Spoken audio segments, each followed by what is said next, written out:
Hello and welcome to BQ Prime. You're watching IPO Adda, and my company in focus today is Traction Technologies. The company is coming out with an IPO on October 10th with the price band of 75 to 80 rupees. It's an offer for sale by promoters and selling shareholders, which includes Sachin and Bini Bansal of the Flipkart uh, fame. The total OFS is of the size of 309 crores.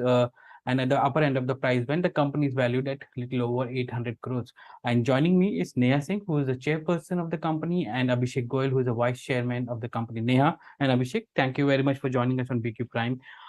You are a leading global market intelligence provider for private companies, but take us through your business model for the investors. What is it, and how do you make revenue out of it?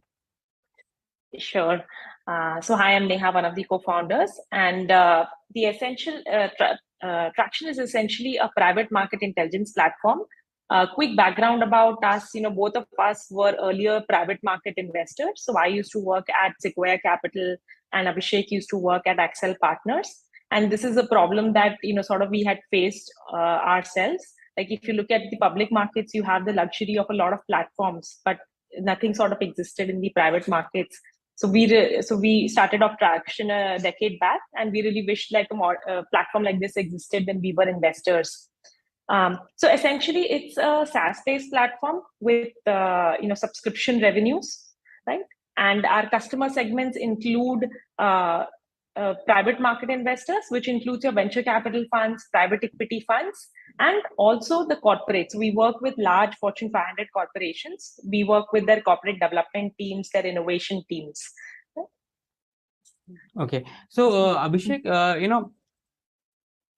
that brings down the entire pool of subscribers as well, right? Because unlike public markets where you have a lot of investors available in the market who want to seek information, in the private market the pool is very limited to, as Neha said, venture capital, private equity, or maybe family offices who wanted to invest in companies and they wanted data. uh, what is the scalability of this model in terms of number of customers that you can take up to? Because I was looking at your last customer accounts, it was around 1,139. And unless you have a good scale of this, how do you plan to scale it up?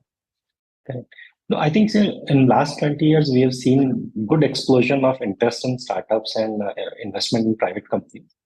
And if you look at our market sizing report, I think we are still single digit market share. And these markets have become very deep over last 20 years. So I think we continue to enjoy, as there's more interest in startups and private markets, we continue to enjoy the growth of the market along with them. Mm-hmm. Neha, how do you increase or expand the profile of the customers? Right. So if I were to talk about a core market, which is your private market, so that's a very deep market, right? Like if you just look at the overall stats, so today the private market asset under management crossed $9 trillion. If you just look at last year, more than $1 trillion were invested across private companies globally. VCs invested more than $600 billion. If you look at M&A, that was nearly $5 trillion of M&A, which happened last year, right? So that itself is a very deep market. And as I was saying, like there aren't, like as a private market investors, there's still a lot of need for data that you have when you are investing in this market. So this itself is, we feel that's a very deep market. And in terms of the growth, there are two key things that have you can see which are sort of the key growth levers, I would say. One is continued acquisition of new accounts. Like even if you look at our user base today, we work with more than 1,100 organizations across 50 different countries. Our user base has grown at more than 70% across the last 2 years. So that continues to be one key lever because it's a fairly deep market, right? You are talking about an addressable universe of more than 100,000 organizations that you can work with. That's one. And the second is that within the organizations, you're also able to grow. So if you look at our average price point across the organizations, is about 6.5 lakhs, right? Which correlates to about 3 users per organization. But we are also able to grow within the organizations by selling to more number of users or selling to working with more teams within the large organization, right? So these are the key things that we see that, that have also contributed to the growth historically. And, these are also the things that, sort of we are working on across all our GTM, etc. initiatives. I get that part of it, and because it's a private company data which is there, and many of them are listed in overseas jurisdictions, maybe Singapore, London, or Mauritius, all other where the filings happen. The cost of acquiring that data is very high for you guys. How do you, monetize that data in terms of is it geography-wise pricing that you do, or is it a fixed pricing across all kind of data? Sure. So as you rightly said, our coverage is actually global. So we track more than 1.8 million companies today, and these are global. Like even if you look at our revenue base, so 70% of our revenue is outside India, right? And there are customers in all these countries which are typically looking at local data from the platform, right? In terms of coming to the sources of data, so there are three broad sources of data that are there. So one is your whole publicly available source of data about private companies. For instance, if you go to a search engine, you look for, you search for a companies of a particular type, you get results. Similarly, we aggregate a lot of digitally available information about companies. So that's one source of information. The second is your proprietary information. So we have, for instance, a 82-member sector focus analyst team, which is covering various sectors and they build coverages across all these sectors, right? And the third is the regulatory filing. So across all these countries, companies also have to do regulatory filings, right? And we are able to get those regulatory filings. We are able to standardize it, parse it, make it actionable for the end users, right? So in terms of the cost base, our main cost base, if you were to look at in data aggregation, is building the tech platform and in the analyst and the data operations team which exist. So even if you look at our cost base, like 89% of our cost base last year was employee cost, right? Which is we have a large, like 800-member team split across these functions. So I would say that is your main sort of, your USP in aggregating this data and building this data and making it actionable for investors. Abhishek, how do you scale up the operation from say 1100 odd customers to roughly the pool which Neha is talking about, 100,000 customers which are available in the market? Correct. So I think this is one of the most interesting dynamic of our business, that our cost is largely fixed and there is more operating leverage in the business. So if we were to add another 1,000 customers to our kitty, that doesn't necessarily increase you to significantly add more people.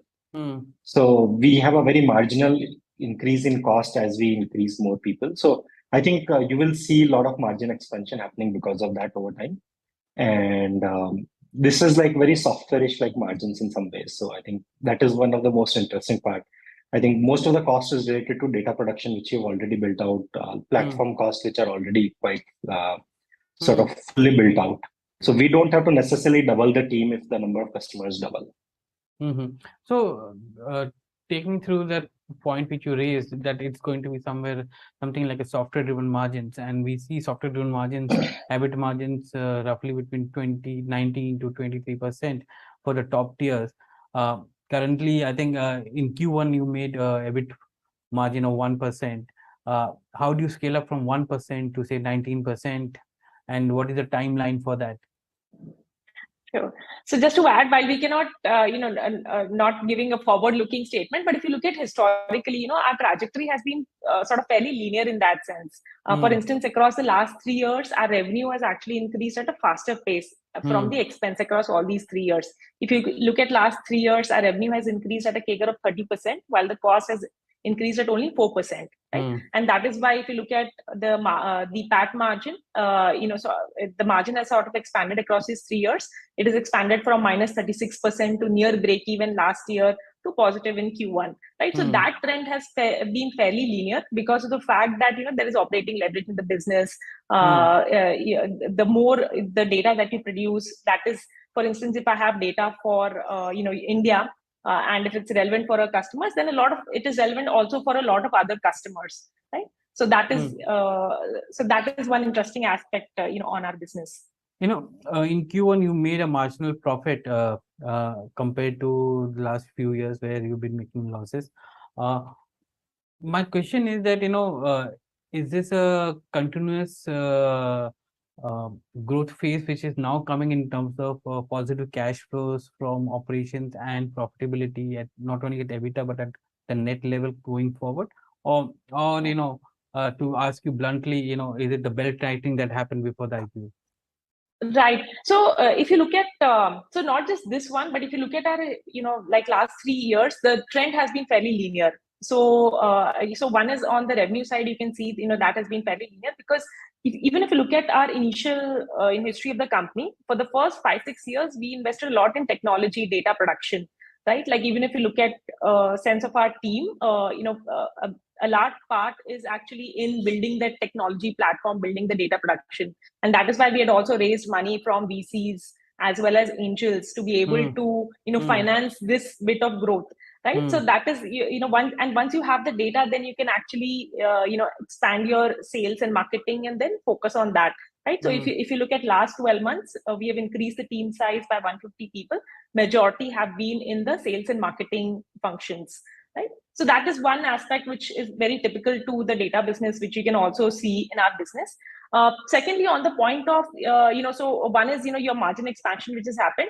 The second interesting thing is that in our business, we also have prepaid collections. So we actually do, invoicing and cash collection upfront for the entire subscription period.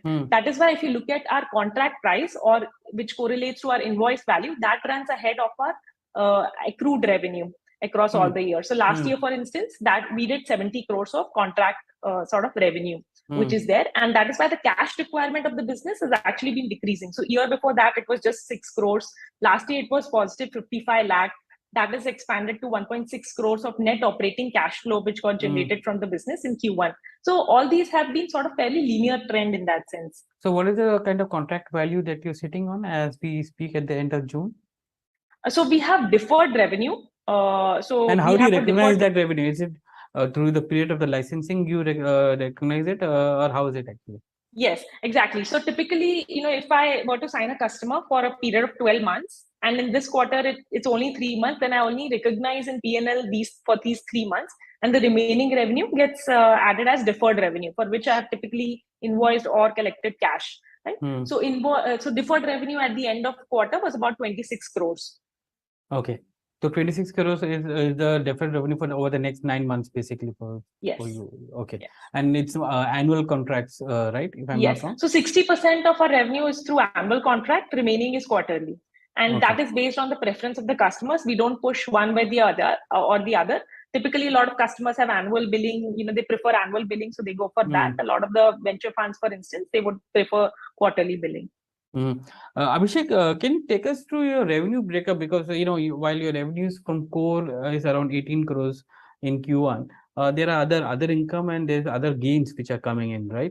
And I'm seeing that other gains are coming in consistently over the last few years. So what is that component of other gains? I can understand other income coming from the interest which you're generating from the deferred revenue, maybe or cash balances. But other gains is what is other gains? So I think our treasury is between liquid funds and FDs. So one of them comes into gains and one of them comes into interest income. So both of these heads are basically because of the income from treasury. Oh, okay. So and that will continue, is it? Yes, I think so. We have more than 40 crores of cash on the balance sheet. That is what you're seeing. Yeah. 40 crores of liquid cash which is there in the balance sheet. So yes, across cash in bank, across liquid funds, across FDs. Okay. So there was a statement in your RHP which said that you may require future funding either in equity or debt for your future growth. I'm asking you, what is the kind of growth capital that is required further by you? So right now we don't foresee. Right now we see that the business, because of you still have 43 crores cash in bank, as well as you've been adding money to the treasury across last financial year as well as across the quarter. So that is why your net operating cash flow is positive. So we expect that a lot of your growth will be sustained by the cash that is going to be generated by the business.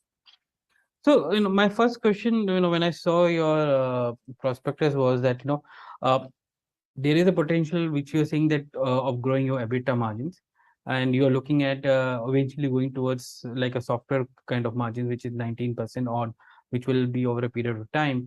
But if that is the case, why are the promoters which held nearly 51% stake are bringing it down at this point in time? They could have waited for some more time to get an higher valuation, right? And you both are from private equity. If Right. margins and scalability is coming up, profitability is coming up, you will get a higher valuation for the for your company going forward. So why are the promoters selling part of the stake as part of the IPO? Sure. So when we started the process of, well, so we actually we always wanted to list in India, and we started the process last year, like early last year. And if you look at the cap table, 51% is owned by promoters, 49% is owned by investors. And you require a little bit of float to become a listed company, to have good set of investors coming in, because everyone has sort of a ticket size requirement.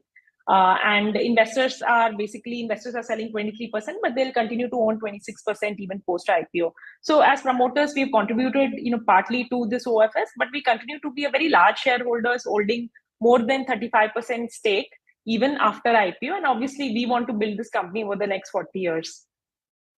So why is Bini and Sachin selling off entirely and not doing a part sell? Right. So I think investors have a little bit of time horizon. If you look at our history, we raised the first angel round 9 years back when we were starting, right, which was from Sachin, Bini, and Sahil Barua and other founders. And we raised our first institutional round in 2015, right? So like 7 years back. So I would say different investors have different time horizon, but still investors will continue to own like 26% of the cap table even post IPO.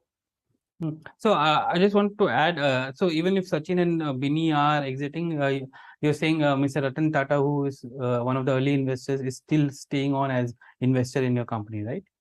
Yes, and a lot of other funds as well. Okay.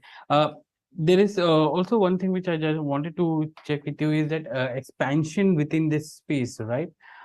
Today you just provide private company data. Are you looking to expand your product offering beyond private company data? So we feel that private market itself is a very deep market. If you look at public markets, they have the luxury of platforms, but that doesn't, in private market, that doesn't exist a lot of platforms. And if you look at a typical LP allocation to public to private, it has become 1/10. So it has become sizable in terms of the LP allocation in the private markets. So we feel that this market is itself deep, and we are also seeing that, sort of live. So so we want to continue to build this platform for the segments that we are working with, which is private market investors as well as large corporates. Right? Having said that, there are a few segments for which this private market data is also relevant. Right? For instance, LPs also find this data relevant because they can get, for instance, fund performance data. This is also relevant for some companies which are looking for sales catering to the growing startup or the private company universe. Right? Product discovery. So, for instance, a lot of if you're a corporate, you want to find out new emerging products which are coming up across sectors. That is also very interesting data. So there are a few of these segments for which the private company data is also relevant, and we have a deep coverage in private company as well as emerging technology sectors, right? Which we will cater to, over time. But I would say that this itself market is like a fairly, large market that'll probably keep us busy for the next few years. Also the timing of the thing, because you are scaling up your business at this point in time, but from a revenue point of view, it's not a big revenue company, right? When you're coming to the market, your last revenues were 63 crores, and maybe this year you're heading towards 88, 90 crores if you look at an analyzed basis which you're looking at. So is there a reason why you have timed the IPO at this point in time, especially at the time when you have global headwinds which are coming in multiple folds? Right. So when we started the process, which was, I would say we started the process when we became cash flow positive. And I think the IPO process itself takes like a year. So it's very difficult to predict, the macro environment of, how it will be. But essentially, as a company, we were really motivated to, sort of list, because we want to sort of continue the growth journey of this company, for the years to come. Okay. Abhishek, give me a sense of the pricing that you have arrived at 75 to 80 rupees per share. I was looking at your option pricing, and there you gave a fair pricing of 53 or 54 rupees. So you're taking a huge premium over the fair value of your shares. How do you justify that? No, so I think pricing is always a journey that every company goes through, and we fortunately had the good set of partners who not only worked internally but also worked with a lot of anchor investors over last 1 year and discovered something that they were comfortable with. And I think across a lot of discussions, finally they came up with something which is comfortable for everybody. And I think it's a very non-trivial discussion over time, and I think we are fortunate that over last 12 months we have been able to arrive at something which a lot of our anchor investors and incoming folks are comfortable with. And I think no, I'm asking this because your June end option pricing is at 53.8, and you are coming at an 80 rupees, which is a steep percentage premium over the June pricing, which is there. So how do you justify this premium to investors? Because they will surely go through the RFP and see that, okay, there is a pricing which is there, a fair pricing, which the company itself has done for the options. So how do you look at it? Correct. So options pricing typically don't reset until there is a new price offset. So this is basically based on the last round that we did in 2018. So it is based on that. So I think usually option pricing will not change till there is a new round happening. Okay, and so that's why it's a historical pricing. It's not representative of where we are. Neha, finally, what is the kind of growth rate do you foresee for the company in over the next couple of years? You've been growing at 30-odd%. Is that the growth rate that you foresee for the future as well? So it's very difficult to sort of make say that, but at least if you look at like we've had a good growth trajectory, and even if you look at the key initiatives that the company has taken, for instance, there are a lot of initiatives which is there across sales and marketing functions.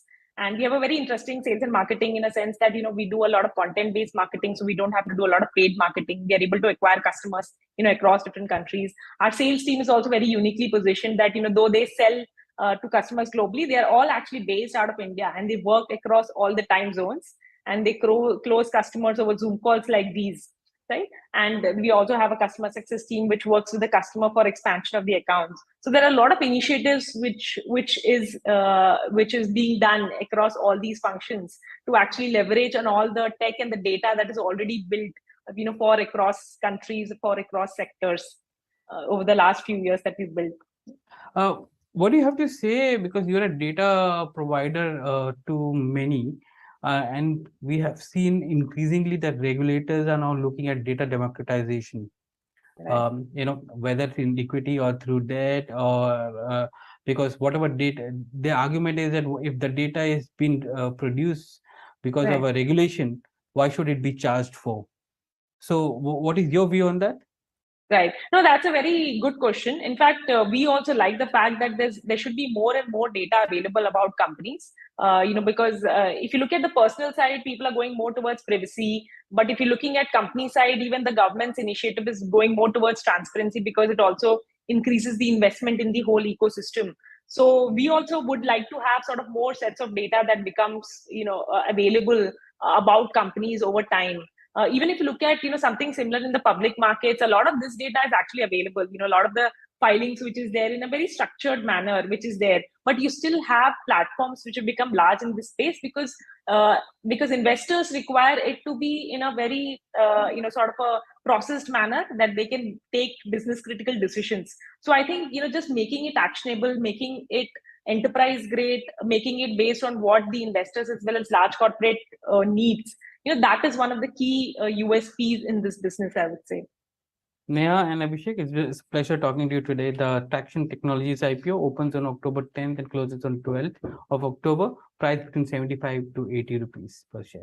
Thank you very much for joining us on B2 Prime. Thanks a lot for having us.